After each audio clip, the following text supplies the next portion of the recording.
Hey guys, it's Brent. I'm back with Steven.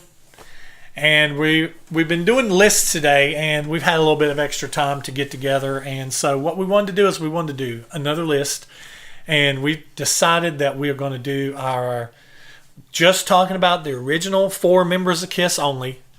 We're going to do our least to most favorite band member of Kiss. Now, this is in no way saying that our number 4 is who we hate and our number 1 is who we love. It's just an order of preference of people. Like, I kind of put myself in the scenario if it was like, if I had opportunity to meet any of the 4 members, but they were all in different places, which one would I go meet? Right. And if you couldn't meet that one, who would you meet next? Yeah, and so on and so forth. Right. And that's good that she said that, because that's what I was going to say, because I've never met any member of Kiss. I know that there's several of you out there who have met them several times. I've never met a member of Kiss. But so this would be the order that if I had an opportunity to meet, this would be the order that I would meet them. And we're just doing this off the cuff. We don't have any notes. We're just doing it off the cuff, and we're just going to say who we would want to meet least, or who's our favorite least to most, and why. All right. Pros, cons. Yeah. And we'll start with Steven first. All right. Who's your number 4? So, I hate to say, but it's going to be Peter. As much as I kind of respect him, he was kind of the first one to fly coop on Kiss. So that kind of knocked some points for me. That being said, I think one of the reasons that I wouldn't is because he's a drummer. So there's not kind of like I know drummers, especially who grew up in the age of Kiss being, they kind of have that bond with Peter. Mm-hmm. And I'm not a drummer, so I don't have that bond. Peter would be on the bottom for me. Biggest pros would be, he's an original member. I'd love to meet him. He's getting kind of old. Right. So that would be one thing that I'd love to meet him before he passes. God forbid when that happens. And we actually talked about this. Him and Gene did a meeting for his vault thing. Where was it? Nashville? Mm-hmm. Just about a week ago or 2 weeks ago or something. Yeah, I can't remember exactly where it was. I can't remember if it was in New York. I can't remember exactly where it was. But Gene so far has had Ace, and he's had Peter, and he's going to have Vinny. I think Vinny was going to be in Nashville on April 14th. And Paul is going to be in Vegas. Paul's actually coming to one. He lives in L.A. though, doesn't he? Paul? Yeah. So yeah. Paul and Gene live in L.A., yeah. That makes sense for them. Okay, so number 4, you, Peter. Yeah. What's your cons? Basically, that he just because I kind of stated my cons before I did my pros, but yeah. It's just because he was kind of the first one to give up on Kiss, right? Whether that was his own doing or not, right? He was kind of the first one out of there, and he's a drummer, so I don't really get that vibe with him. Right. Okay. Well, my number 4 would be Peter. Now, that's surprising because I grew up idolizing Peter and grew up playing like him and trying to play like him. He's one of the reasons that I started playing drums. And I respect Peter as an original Kiss member. I think he brought a lot to Kiss that he doesn't get credit for. Peter was the right drummer for Kiss during the right time. I would have liked to have seen Peter carry on with Kiss. But he let a lot of things get the best of him, and let a lot of things bother him too. Let a lot of things bother him, and it was almost like a doomed relationship to begin with. Because as I've said in some of my earlier reviews, Peter was threatening to quit the band all the way back to the first album and the second album and the third album, and it was a joke, that Peter, I'm going to quit the band. I'm going to quit the band, and so. I think if I had my choice out to meet, he would probably be the last one that I would want to meet. Although I'd take the first opportunity I got to meet him. But because, like I said, it isn't that I don't like him. It's just that my pros with him, he's a good drummer. People give Peter a lot of crap saying that he's not a good drummer. He's not the most technical drummer, but neither is Ace Frehley the most technical guitarist. But still, Ace Frehley's self-taught. Peter's self-taught. So a lot of the times the self-taught people, they're not the most technical, but they play from their soul. Yeah. And Peter played. He was a groove drummer. He was more of a drummer, kind of like I am now. What I used to be, but his pros is he's a great drummer. He's the original member of the band. Cons, kind of like you, he left out a little early. He should have been around a little bit longer, but he wasn't, and so that's that. Yeah. So how about your number 3? Number 3 for me is going to be Gene. Okay. Because I've seen a lot of stuff about Gene or read stuff about Gene that I don't think I would like him on a personal level, like personality-wise. And I could be wrong because I've never met him before. But he just kind of seems like the kind of guy that would rub Kiss in your face. I don't feel like Peter would rub Kiss in your face. I feel like that you could actually sit down with Peter and have a conversation and never mention Kiss, and it'd be all right. But I don't feel like, the marketing machine that is Gene Simmons wouldn't allow him to not bring up something that he's not associated with in some way. But you can't take away from him as a musician or a songwriter because he is phenomenal. And to our reviews up to this point have shown that. Mm-hmm. We appreciate Gene as a songwriter most of the time, although he does have some more risque or weird, straight up weird topics for songs. But I like just like you said with Peter, I'd take the first opportunity to meet Gene, but just based on the fact that I don't think that, it'd be cool to meet him, but it's I don't think I could ever hang out or be friends with him. Not that, someone like me would ever be allowed to hang out with Gene Simmons anyway. Right. But that's just... Well, for $2,000 you can meet him and get a vault and spend some time with him. Well, that's $1,900 too much. Okay, so my number 3 is Paul Stanley. I like Paul. I think Paul is a great songwriter. I've said it before and I'll say it again. He's the best songwriter in Kiss. If you don't believe me, I don't care. Nobody in Kiss can write a song the way Paul Stanley can. And Paul Stanley single-handedly kept Kiss alive through the Animalize years and through the years when Gene was off pursuing other endeavors, trying to be Mr. Hollywood and trying to be, which Gene is a good actor. Gene and Paul are both good actors. Ace has done some acting. Ace is a good actor. Really? Ace has done some acting. Besides Phantom of the Park? Right, yeah, besides Phantom of the Park, which we are going to review. We're going to do commentary for Phantom of the Park. It's going to be a blast. But Paul is a great songwriter. He's a great... It depends on what era you're in that determines whether I like Paul Stanley's vocals or not. We're going to eventually come up on an era where Paul Stanley's vocals grates on me like cheese. It's just like a cheese grater. But Paul Stanley, he knows his strengths. He knows his limits. He's done solos on albums, but he didn't set out to be like Ace Frehley. And he did. He's done phenomenal solo work outside of Kiss. But my cons with Paul Stanley is he has trust issues. I've read his book. He has trust issues. He's a little too controlling. He almost in a way feels like Kiss is his because he kept Kiss going, and he feels like Kiss is his. And so I kind of hold that against him with the fact that, yes, you kept Kiss going, but Kiss belongs to the fans. It doesn't belong to you. You yourself have said that. The Kiss belongs to the fans.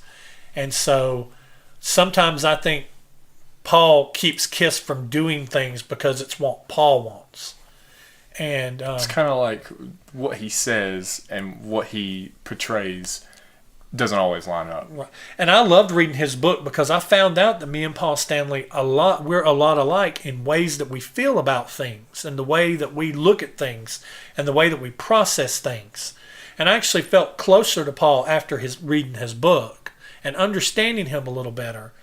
But the cons still knock him down to the third spot of the person that I would choose to meet him third.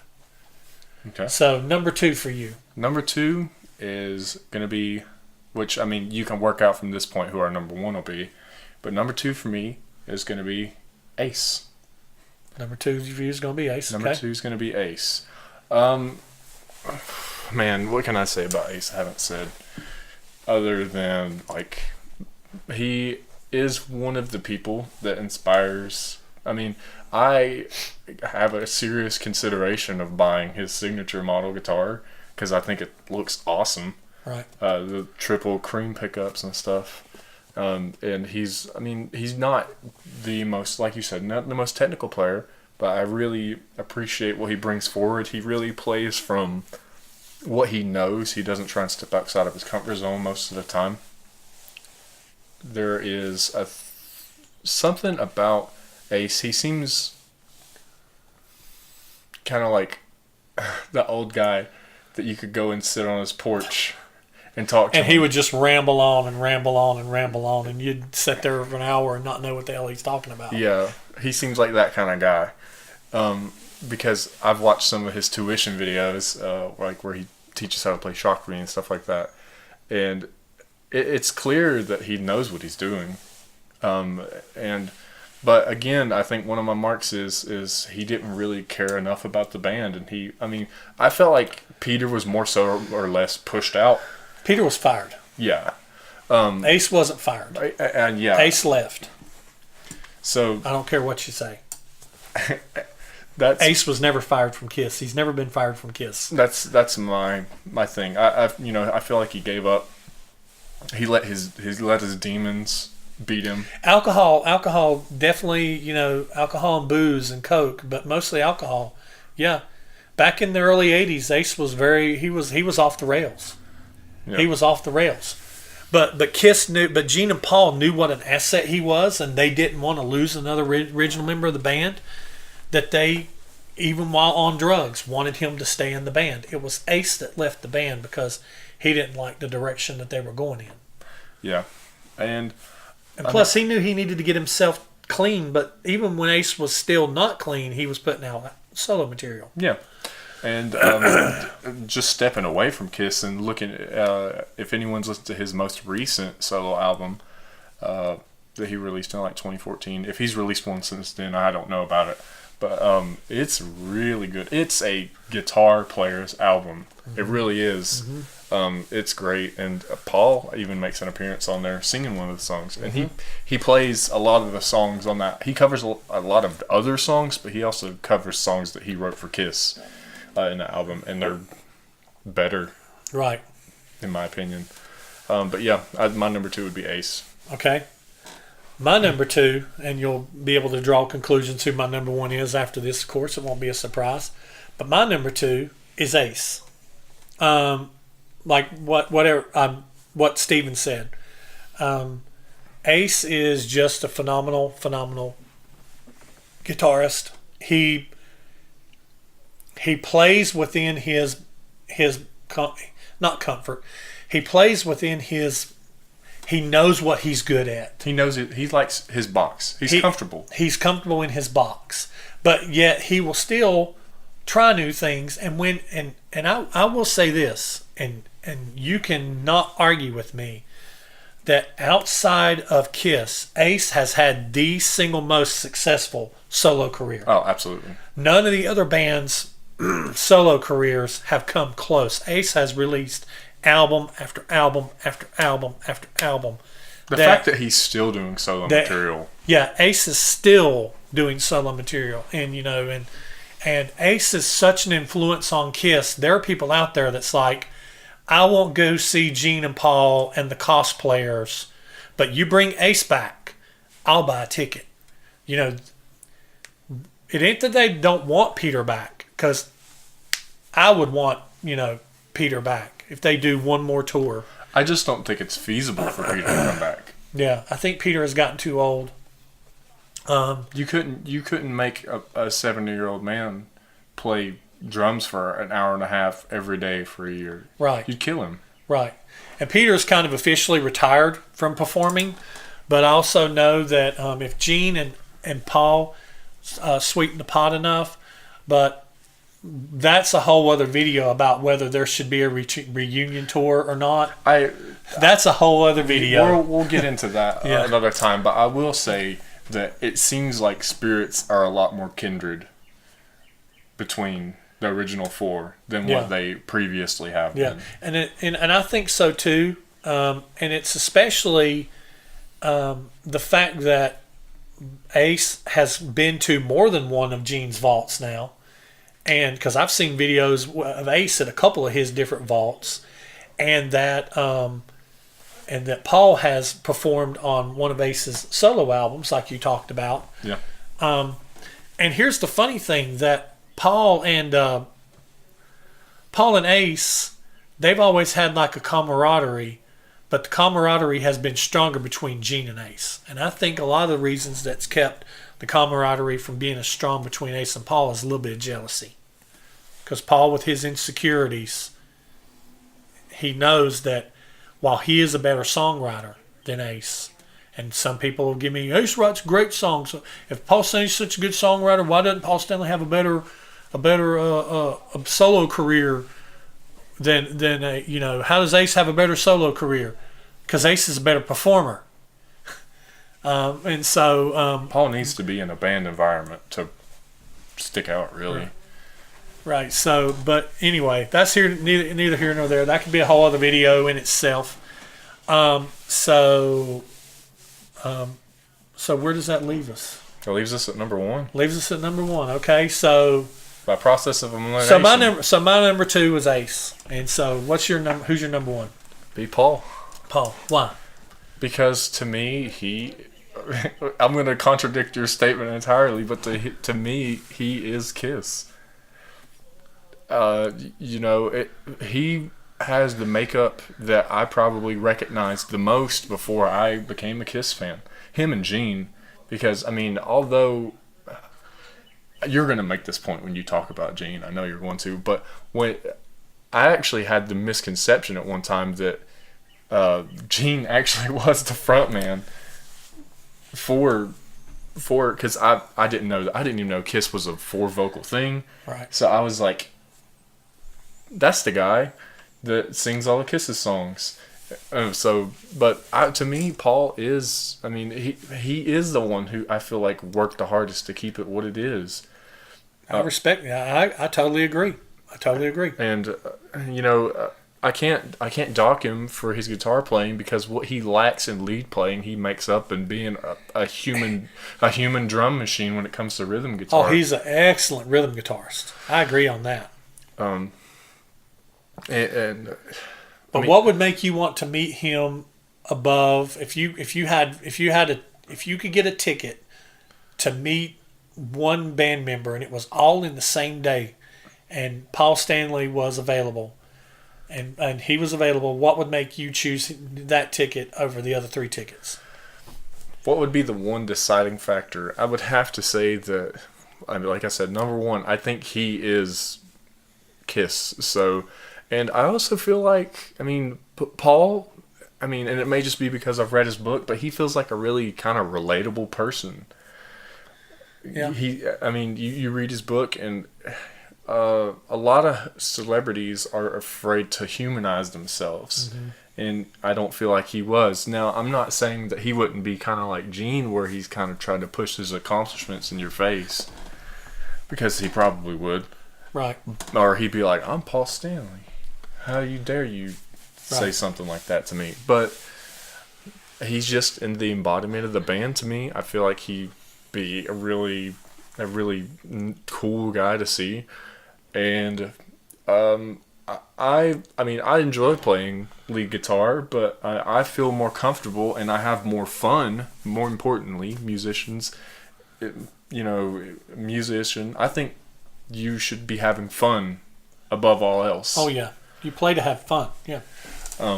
I think I have the most fun playing rhythm guitar. Mm-hmm. And so I would like to be able to, you know, talk to him on that kind of level. And this is just coming from the fantasies perspective that me, like, you know, we get to spend one-on-one time uninterrupted with these people. Right. But that would be my reason for Paul. And I mean, I do have a couple cons for Paul. He probably has softened up in old age, but it seems like before he used to very much be like a super possessive Kiss. And although now he probably is kind of the end all be all of what happens with it, with what Kiss does and what Kiss doesn't do. I feel like he's probably less so now than he was before. And I'm not saying like back in the 80s or 90s. I'm talking maybe in the past 5 years or so. Right. Right. Okay. So, my number one is Gene. And the reason why I would want to meet Gene over anybody else is just because I feel like I'd have the most fun meeting Gene. Gene to me is, you can't have Kiss. Paul Stanley is Kiss, like you said. Paul Stanley kept Kiss going when Gene was off doing his other thing. But Kiss, it would not be the brand that they are without Gene Simmons. Now I know that in the beginning that it was Bill Aucoin and it was those guys, but Gene was the one that made Kiss the brand that he was. Like Steven said, he thought Gene Simmons was the lead singer. There was a time there in the 70s into the 80s, late 70s into the 80s, that people thought Gene Simmons was the front man. He was the face of Kiss. And And it's just because his character is so much more. He's so larger than life. Yeah. So, I mean, any videos that I'd ever seen of Kiss, it was Gene. Yeah. But you listen to an album, like you're like, this isn't the same person singing. Who else is singing? And you go and look up a video, and they're like, oh, they all sing. Yeah, but a lot of people give Gene a hard time because he's like, oh, he's money grubbing, and oh, he's just out to make money, Aren't we all out to make money? I'd like to find one of you out there who would go, you know what? I believe I've got enough money. I don't need to make any more. Let me just start giving my money away. There's nobody out there. I heard they were talking about something Gene coming out with and everything, and they were like, there is Gene going cash grabbing again. I'm like, you know what? I cash grab every other Friday of the month. I'm going to tell you that right now. I go into the bank and I grab my cash. I'm going to cash grab too. So, I mean, I ain't afraid, Gene. Make that money. Make it. Make it while you can. But just the reason why I would want to meet Gene, if I had one ticket to meet somebody, the reason why I'd want to meet Gene is, I think, if, like you said, if this was a fantasy and I had alone time with Gene, I've heard him, he's a storyteller. He loves to talk about Kiss. I love to talk about Kiss. Apparently, I have a channel that does it. I would love to go through his museum. So I know that in a day I couldn't go through it and I couldn't see everything. So Gene would be my number one. So I guess that's it. Who's your list? What's your list? 1 to 4. We want to know. Leave comments down at the bottom and everything. And like, subscribe, and we'll hope that you enjoyed this video, and we'll see you next time.